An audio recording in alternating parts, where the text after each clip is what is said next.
pictures. Every time I pull my hair was any outfit. That you find me ugly and one day you disappear. Cause what's the point of crying? It was never even enough. Did you ever want me? Was I ever good enough? Good boys are real. Good boys are real. Assalamualaikum warahmatullahi wabarakatuh. Kami dari kelompok 2 kelas 3C akan menyajikan video pembelajaran akuntansi keuangan menengah 1 bersama saya Eris Janikum dan rekan saya Kala Busita Sari, saya Diana Pratiwi, saya Edelmis Kauternada, saya Dewi Oktasia, saya Desi Atita. Selamat menyaksikan. PSAK 201 penyajian laporan keuangan. Laporan keuangan adalah suatu penyajian terstruktur dari posisi keuangan dan kinerja keuangan entitas. Yang kedua itu pengertian manajemen entitas, yaitu bertanggung jawab atas penyusunan dan penyajian laporan keuangan entitas. Posisi keuangan, kinerja keuangan, arus kas entitas yang bermanfaat bagi sebagian besar kalangan penggunaan laporan dalam pembuatan keputusan ekonomi. Karakteristik umum laporan keuangan. Yang pertama itu penyajiannya secara wajar dan kepatuhan terhadap SAK. Yang kedua, entitas yang LK-nya telah patuh pada SAK membuat pernyataan eksplit kepatuhan pada SAK. Yang ketiga adalah entitas tidak dapat memperbaiki kebijakan akuntansi yang tidak tepat dengan pengungkapan atau penjelasan. Yang keempat adalah dalam keadaan yang sangat jarang, kita manajemen menyimpulkan bahwa kepatuhan terhadap PSAK akan memberikan pemahaman yang salah, yaitu entitas yang memberikan pengungkapan. Informasi komparatif. Entitas menjanjikan informasi komparatif terkait dengan periode sebelumnya untuk seluruh laporan keuangan periode berjalan, kecuali diizinkan atau disyaratkan lain oleh SAK. Informasi komparatif yang bersifat naratif dan deskriptif dari laporan keuangan periode sebelumnya diungkapkan jika relevan. Entitas menyajikan minimal 2 laporan posisi keuangan, 2 laporan laba rugi, 2 penghasilan komparatif lain, 2 laporan laba rugi terpisah jika disajikan, 2 laporan arus kas, dan 2 laporan perubahan ekuitas, serta catatan atas laporan keuangan terkait. Perubahan kebijakan akuntansi, penyajian kembali, retrospektif atau reklasifikasi. Entitas menyajikan laporan posisi keuangan ketiga pada posisi awal periode terdekat sebelumnya sebagai tambahan laporan keuangan komparatif minimum jika entitas menerapkan kebijakan akuntansi secara retrospektif, membuat penyajian kembali retrospektif atas pos-pos dalam laporan keuangan atau reklasifikasi pos-pos dalam laporan keuangan, dan penerapan retrospektif, penyajian kembali retrospektif atau reklasifikasi memiliki dampak material atas informasi dalam laporan posisi keuangan pada awal periode sebelumnya. Entitas menyajikan 3 laporan posisi keuangan pada akhir periode berjalan, akhir periode sebelumnya, dan awal periode.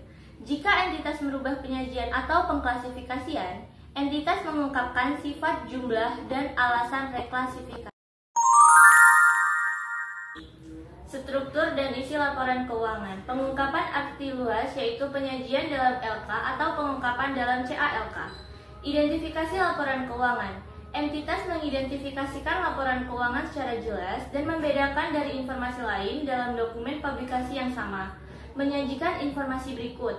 Pertama, nama entitas dan periode laporan. Kedua, apakah laporan satu atau kelompok. Ketiga, tanggal akhir periode atau periode yang dicakup. Keempat, mata uang pelaporan. Dan yang kelima, pembulatan yang digunakan. Laporan posisi keuangan. Informasi minimal yang disajikan dalam laporan keuangan dapat ditambahkan jika penambahan tersebut relevan. Penyajian dalam line sendiri atau dalam notes tergantung dari materialitas informasi tersebut. Pos tambahan, judul subtotal boleh disajikan sepanjang relevan. Penyajian aset lancar dan tidak lancar dan liabilitas jangka pendek dan jangka panjang sebagai klasifikasi yang terpisah, kecuali penyajian berdasarkan likuiditas memberikan informasi yang lebih relevan dan dapat diandalkan, maka digunakan untuk likuiditas. Pajak tangguhan tidak boleh diklasifikasikan sebagai jangka pendek. Pembedaan lancar dan tidak lancar berdasarkan realisasi atau penggunaan aset, penyelesaian kewajiban liabilitas dalam jangka waktu 1 tahun. Aset dan liabilitas jangka pendek. Klasifikasi aset lancar jika satu mengharapkan akan merealisasikan aset atau bermaksud menjual atau menggunakannya dalam siklus operasi normal. Kedua, memiliki aset untuk tujuan diperdagangkan. Laporan laba rugi dan penghasilan komprehensif lain. Yang pertama, penghasilan komprehensif adalah perubahan aset atau liabilitas ekuitas yang bukan berasal dari transaksi dengan pemilik. Kedua, penghasilan komprehensif terdiri dari laba rugi, tahun berjalan, dan penghasilan komprehensif lain. Penghasilan komprehensif lain. Penghasilan komprehensif lain berisi pos-pos yang tidak diakui dalam laporan laba rugi sesuai SAK. Dibagi menjadi 2 kelompok. Yang pertama adalah tidak direklasifikasi ke laba rugi, di mana surplus revaluasi aset tetap direklasifikasi ke saldo laba saat didepresiasi atau dijual. Yang kedua, akan direklasifikasi ke laba rugi, di mana instrumen ekuitas, keuntungan atau kerugian direklasifikasi ke saldo laba saat dijual. Klasifikasi beban, sifat, dan fungsi. Pemilihan klasifikasi berdasarkan faktor historis dan industri. Berdasarkan sifat, mengelompokkan beban berdasarkan jenisnya, seperti lebih sederhana dan tanpa alokasi. Berdasarkan fungsi, mengelompokkan beban berdasarkan penggunaannya, seperti menentukan informasi tambahan beban, seperti penyusutan dan imbalan kerja. Berdasarkan biaya penjualan, dilaporkan terpisah jika beban menggunakan klasifikasi fungsi.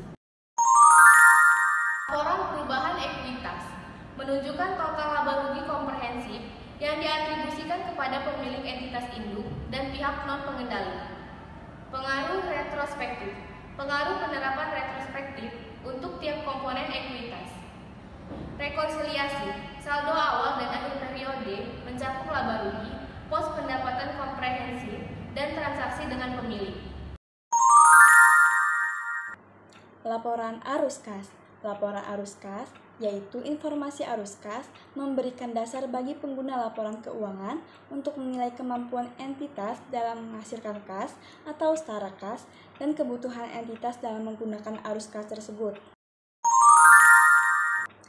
Catatan atas laporan keuangan ada beberapa, yaitu pertama, menyajikan informasi dasar penyusunan laporan keuangan dan kebijakan akuntansi, yaitu dasar pengukuran kebijakan yang relevan dan fungsi dalam estimasi. Yang kedua, mengungkapkan informasi yang disyaratkan SAL yang tidak disajikan di bagian manapun dalam laporan keuangan. Dan ketiga, memberikan informasi yang tidak disajikan di bagian manapun dalam laporan keuangan, tetapi informasi tersebut relevan untuk memahami laporan keuangan atau pengelolaan modal. Catatan atas laporan keuangan juga ada modal, yaitu entitas mengungkapkan informasi yang memungkinkan pengguna laporan keuangan untuk mengevaluasi tujuan, kebijakan, dan proses entitas dalam mengelola modal, yaitu informasi kualitatif dan kuantitatif, dan pemenuhan persyaratan modal. Catatan atas laporan keuangan. Yang pertama, pengungkapan lain. Yang kedua, jumlah dividen diumumkan atau diumumkan sebelum penyelesaian laporan keuangan. Yang ketiga, jumlah dividen preferen yang tidak diakui. Amandemen PSAK 201/2020. Amandemen PSAK 201, penyajian laporan keuangan tentang klasifikasi liabilitas sebagai jangka pendek atau jangka panjang efektif 1 Januari 2023. Selanjutnya, mengklarifikasi salah satu kriteria dalam mengklasifikasi liabilitas sebagai jangka panjang, yaitu mensyaratkan entitas memiliki hak untuk mengukuhkan penyelesaian liabilitas setidaknya selama 12 bulan setelah periode pelaporan.